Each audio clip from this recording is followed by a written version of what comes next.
Good morning guys. Yan, may ayos tayong motor. RS125.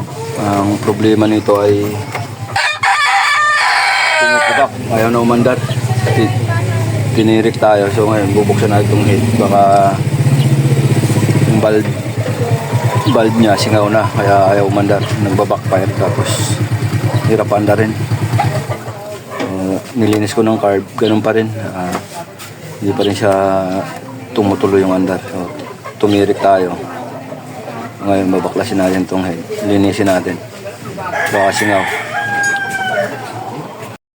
Baklasin muna itong head guys. Gamit tayo ng 12.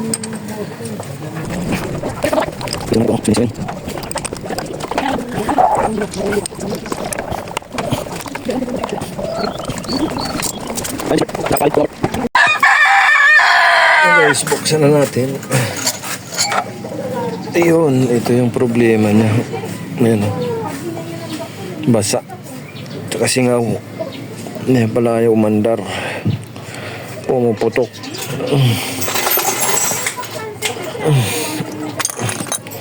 Singaw ang valve seal. Ito guys. Lala ng tama niya. Singaw siya. Ayan, singaw. Pag ganyan singaw talaga, wala na. Kailangan na dahil carbon. No? Kaya siya pumuputok. Linisin muna natin to. Kaya siya guys, baklasin na natin.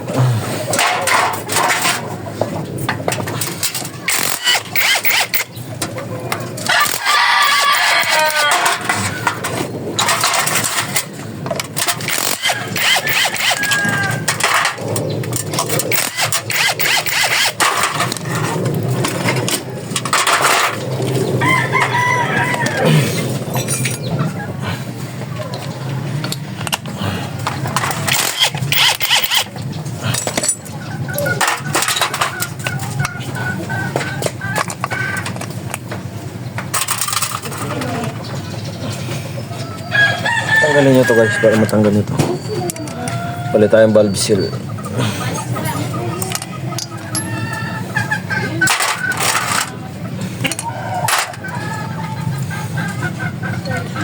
Yung rocker arm.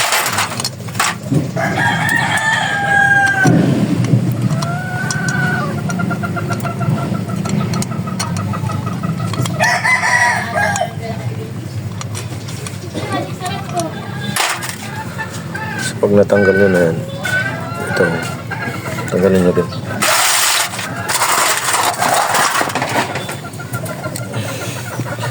Gamit lang kayo ng T-rings. Pukpukin na yan, tanggal na yung lock nyo. Paksuan natin.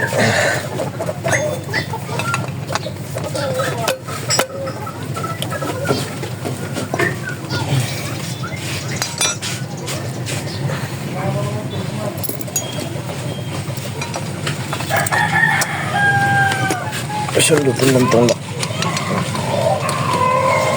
May lock yan guys. Yan. Nakatayo kong dalawang lock. Sa balbola. Yan o. So asahin natin yan.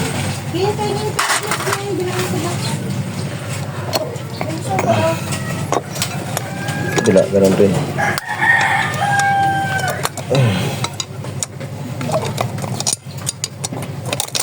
Yun. Nay, Nay! Baka dalawa ang dadating na.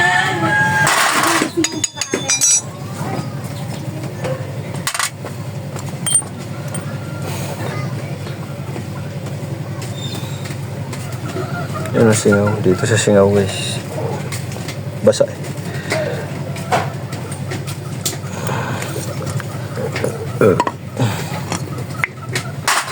Asahin lang natin to, tapos kunin natin yung valve seal na yun.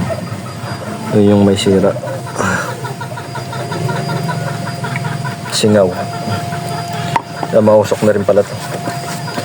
Pero yung block niya wala pang tama. Yan, ito pa. Ito pang gagamitin natin block pa rin.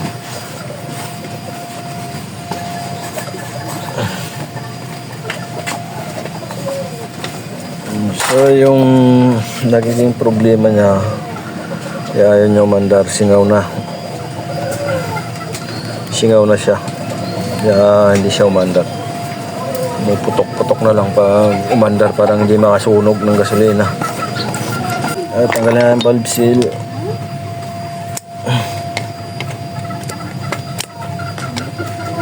Wala, tigas na talagang valve seal niya guys. Ayan o. Ayan. Kaya siya palyado. Singaw. Pag singaw kasi yan, wala na. Wala na talaga. So yung papalitan natin, valve seal, tapos sasain natin to. Linisin lang natin para maganda na ulit. Para smooth na ulit yung takbo niya. Alright, linisin na natin.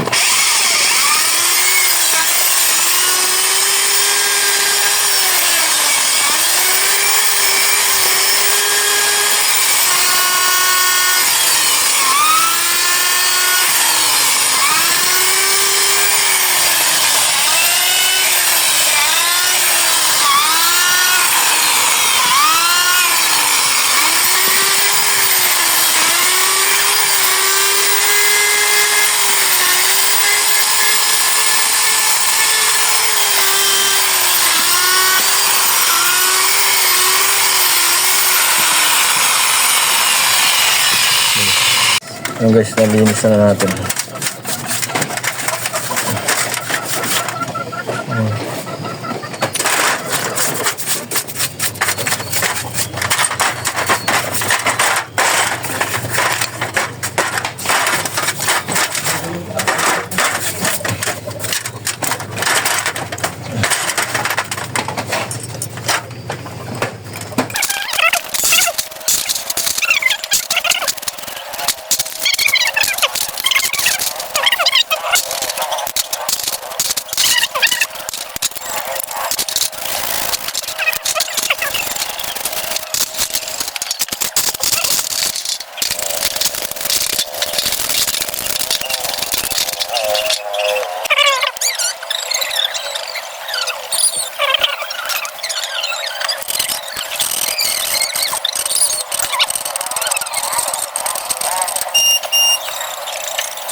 Guys, tapos na ating hasain.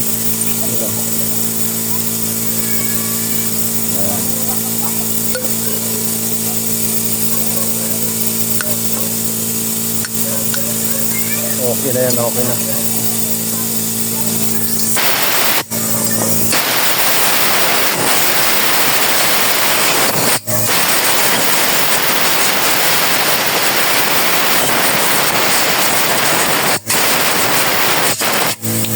Salpak na natin to.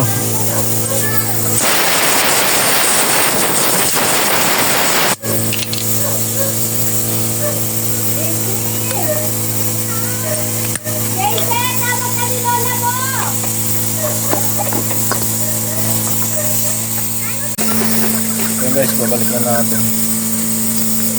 Mabilis na natin.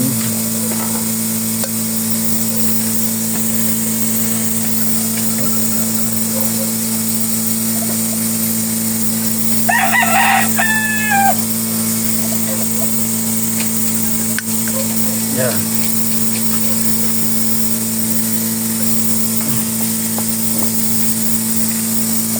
Tapos lagay natin itong valve seal.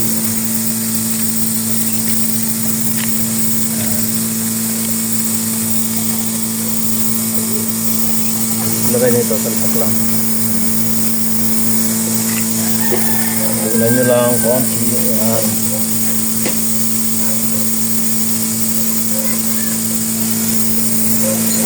Yun.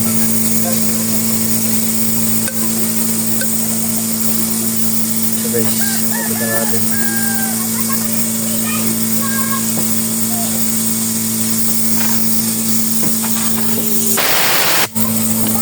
Yung spring ang pinakama tipid sa baba. Dikit-dikit. Dikit-dikit sa baba. Kaya gusto.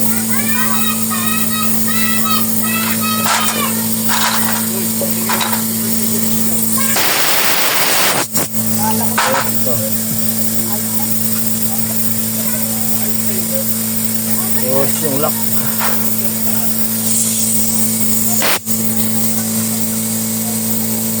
Huwag mo lang dyan. Gamit tayo ng special tools. Tutulak lang. Yan o. Ganun kabilis pag may special tools guys.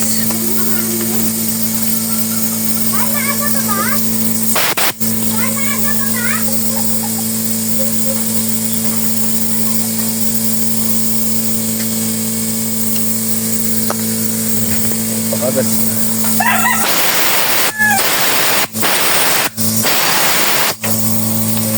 Bilis na.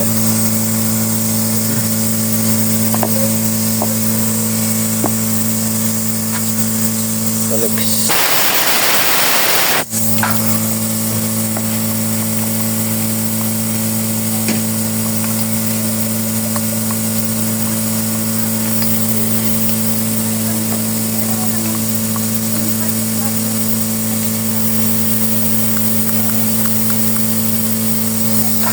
May lock yan para hindi lumabas.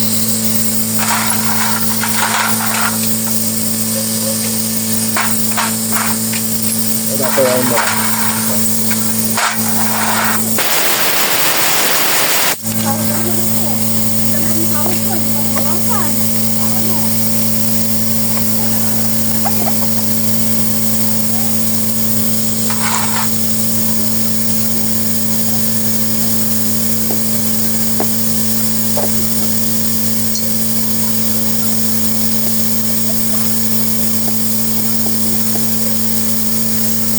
Right, kabila.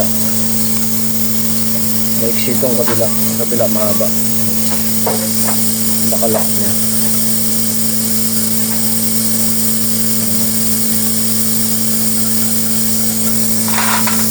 Posisyon yan. Dito to.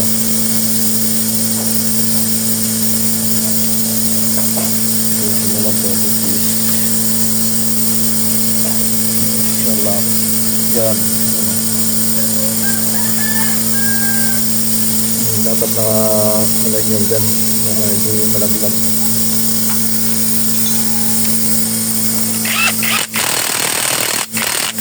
Yung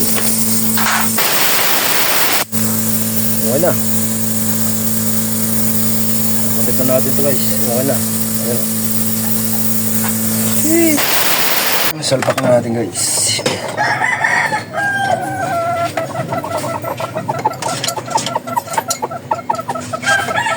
Salpak na natin.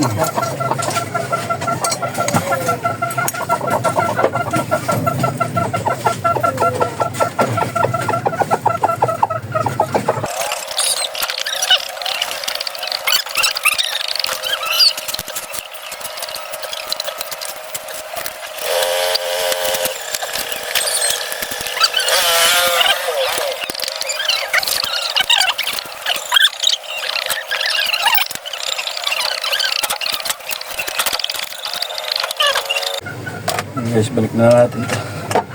So kailangan pagbalik mo guys, nakatap na to para hindi na kayo mag-adjust. Hindi kayo mahirapan.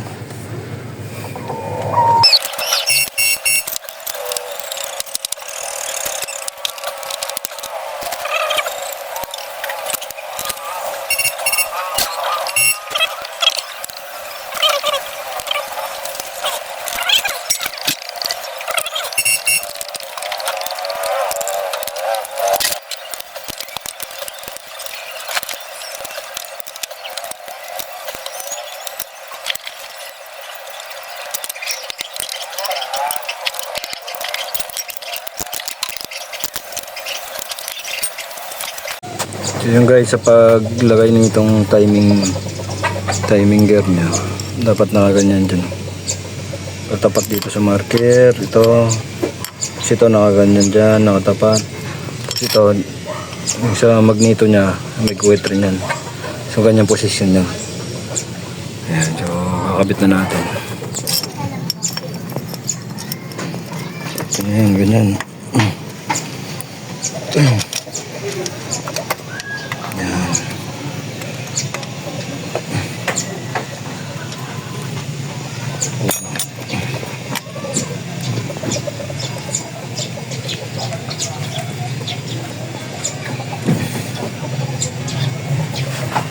Ayan, ayan o. Katapat dyan. Tapos ito may guwit dyan. Ayan. Yun yung pinatiming na. Timing mark.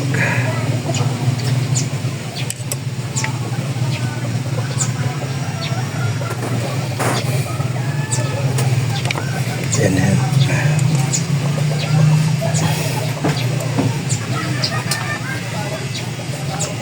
Ayan.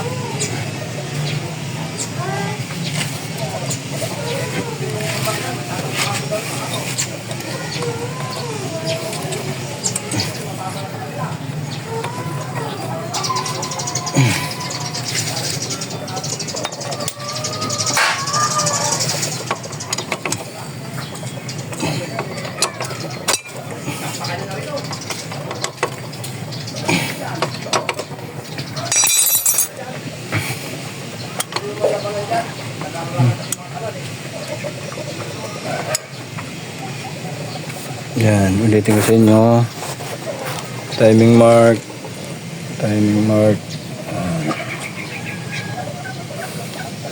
Napasing yung tensioner. So pag may tensioner na yan, didiretso na yan dito.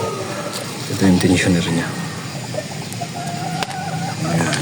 So yun lang guys, ganun maglagay ng timing chain. Kasi pag hindi nakatapat sa marker, hindi under ng maayos yan. O hindi talaga siya under. Tipistingin na natin, kapit natin. Titingnan natin kung may mga langis na lalabas din.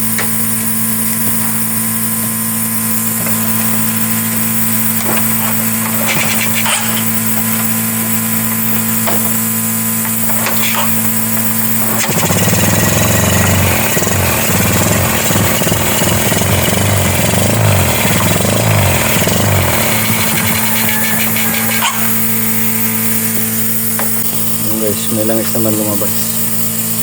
Ibig sabihin, goods na yan. Babalik na natin.